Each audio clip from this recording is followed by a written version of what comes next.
एक राज्य में एक राजा शासन करता था।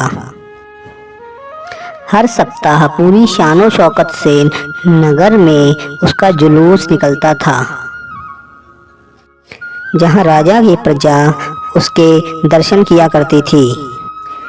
एक दिन एक नन्हा चूहा उसके राजमार्ग के किनारे किनारे कहीं जा रहा था, जहाँ राजा का जुलूस निकलने वाला था। वह चूहा था तो छोटा सा, मगर उसका घमंड बहुत बड़ा था। वह चूहा अपने आप को श्रेष्ठ और महान समझता था। कुछ देर बाद राजा का भव्य जुलूस निकलने लगा, जिसे देखने के लिए लोगों की भीड़ लगने लगी। राजा अपने मंत्री और सैनिक के साथ था। राजा के सैनिक उसको चारों तरफ से घेरे हुए थे। कई मंत्री और सपासद उसके चारों ओर उसको घेरे हुए थे। राजा अपने विशाल हाथी पर था। हाथी बहुत सुंदर और शाही था।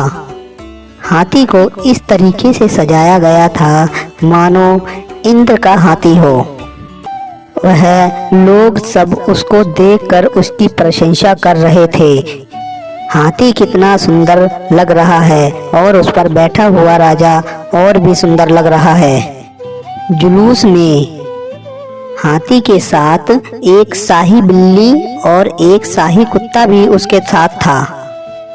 राजा और उसके हाथी की और उसके मंत्रियों की प्रशंसा लोग इस प्रकार कर रहे थे कि मानो चारों तरफ खुशियां बिखेर दी हो।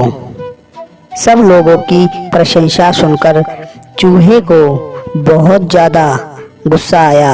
यह सुनकर कि हाथी और राजा की प्रशंसा कर रहे हैं, उस घमंडी चूहे को बहुत बुरा लग रहा था।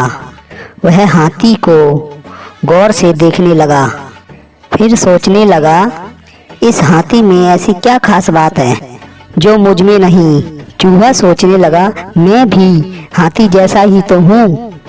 मेरे पास भी 2 आँखें, 2 कान, 2 नाक और 4 पैर हैं। फिर भी इस हाथी की इतनी प्रशंसा क्यों?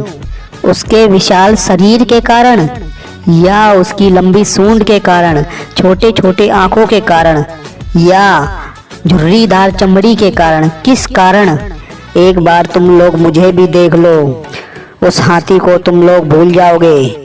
मैं हाथी से ज़्यादा महान हूँ। चूहा ये सब सोच ही रहा था कि अचानक शाही बिल्ली की चूहे पर नज़र पड़ गई।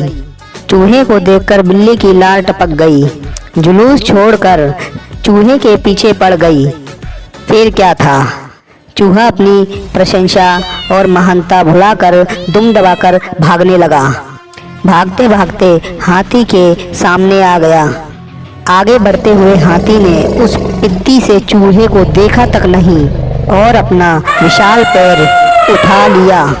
चूहा हाथी के पैर से कुचलने ही वाला था, पर चूहे ने अपने आप को किसी तरीके से बचा लिया।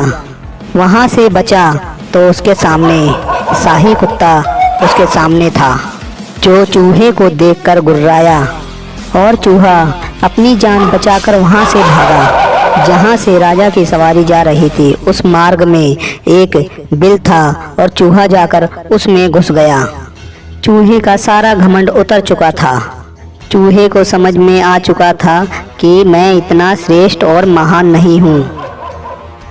किसी से रूप रंग की समानता हमें महान नहीं बनाती, महान हमारे गुण और कार्य बनाते हैं।